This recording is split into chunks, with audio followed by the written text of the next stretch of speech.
Stephen, literally a week in, it was last Thursday we announced you as the new head coach. How's the first week been as the boss? It's been great. I've really enjoyed it. The lads have been brilliant to work with. All the staff that we've getting to know and building a relationship with have been excellent. So it's been really positive. The only negative to the week was we didn't get any points from the first game away at Reading. But apart from that, it's been good. This week is having a clear week to work with the players on the training pitch has been a massive help. And hopefully we'll be prepared to go at the weekend. Yeah, just briefly on Reading, you were a minute or two away from getting at least 1 point, and I think that was probably what you deserved as a bare minimum. How did you see it as a start, albeit you hadn't had long to implement your ideas? Yeah, I thought it was a good start, and you're right, we didn't feel as though we were under any sort of pressure.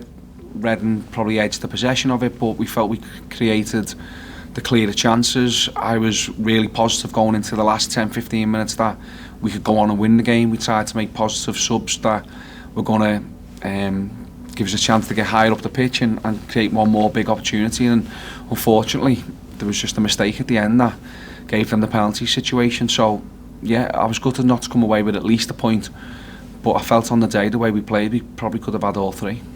Bit transitional staff-wise last week as Jules and Andy helped out with the prep. We brought in Richie, Kyle and Mark Hughes. Just tell us about them as individuals and how important they are as part of the backroom staff.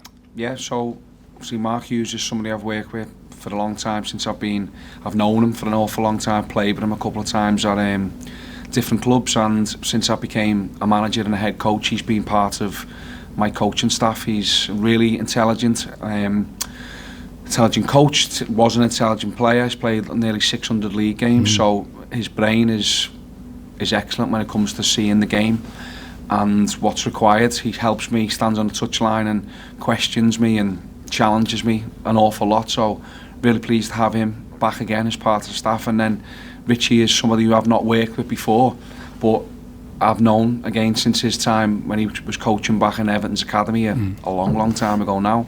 He's a really experienced coach. He didn't have a playing career, but has been coaching probably since he's 18, 19 years of age, so got some experience. He's worked with Rob Edwards most recently, had a promotion with Luton Town from the Championship into the Premier League, done fantastic in the Premier League for that season, and again was back in the Championship this season. So to add two members of staff like that to our coaching team is brilliant, and the players will certainly see the benefit from both of their knowledge and experience. They certainly look to have settled in well around the place. Add to the whirlwind, you also had the transfer deadline on Monday. I mean, it's good that that's gone. You know where you are. We've got what we've got, and obviously you're happy with that moving forward. Yeah, I think the squad is really strong. That was one of the things that I said to Chris during the interview process. I was really excited and seeing that the squad can play in loads of different ways. It's really adaptable. I didn't feel as though, in numbers as well, it was obviously quite high in numbers, so we decided after the weekend's game away at Reading, it's probably a good idea to trim that squad a little bit when everybody's fit. You know, you don't really want 26, 27 first team players who can all play, because that's really difficult trying to keep everybody happy and motivated. So the squad was trimmed down with Scott and Randell moving on. And then we brought Keon in, obviously, before the weekend's game. And then we just had another couple of conversations on Sunday and Monday. Did we feel as though it was necessary to add to the squad in certain areas? And in the end, I decided it's probably better to give the players who are here opportunities to prove themselves, to be the star player, to go and obviously play well and put performances in. That's going to give us a chance to achieve our objectives, and if I didn't feel that the squad was capable of doing that, then we might have done some more business, but I'm confident that we can do it. As you've alluded to, lots of talent in the squad, lots of depth in the squad. Not everybody fully fit yet. If you just get us up to speed, it's great to see Demps back on the grass this week, but I know he's a long way away, and Carlos not quite ready yet, and Rico as well, who's just not quite ready to come back in. Yeah, that's right. So Ricardo has had an injection in his pubic area this weekend. He's got a symptom that I've had with plenty of players over the years. It's not an easy one to manage. It can be really painful, and we're hoping that the painkiller injection that he's had this week will make everything settle down. A bit of an anti-inflammatory kind of procedure. So we're hoping that that's going to help him, and we'll get him back on the grass next week. To say Kyle Dempsey is a little bit further away, but it was pleasing, as you say, to see him out jogging on the grass, and then Carlos is obviously trying to build his way back to full fitness as well, and he won't be too far away hopefully as well. But as I said, the squad's strong. We've had a few bumps and bruises, as you would imagine, from last weekend's game.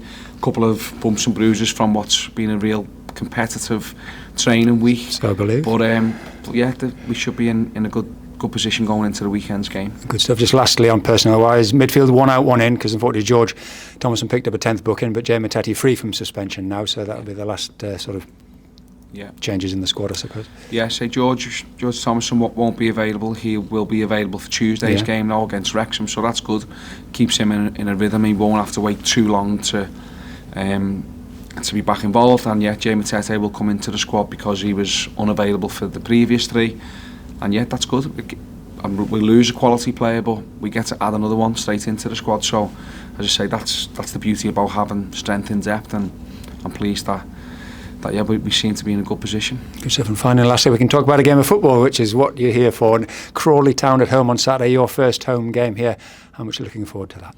Can't wait. I'm really excited for it. It's going to be a good occasion, first of all, to walk out in this brilliant stadium as the head coach. So I'm excited for that, and then the game is probably going to be an exciting game as well. Crawley Town are a team who are really good in possession. When they've got the ball, they have really high possession stats throughout the league. I think they're the 2nd overall in ball possession, so it shows that they're capable of hurting you if you don't get your out of possession information correct.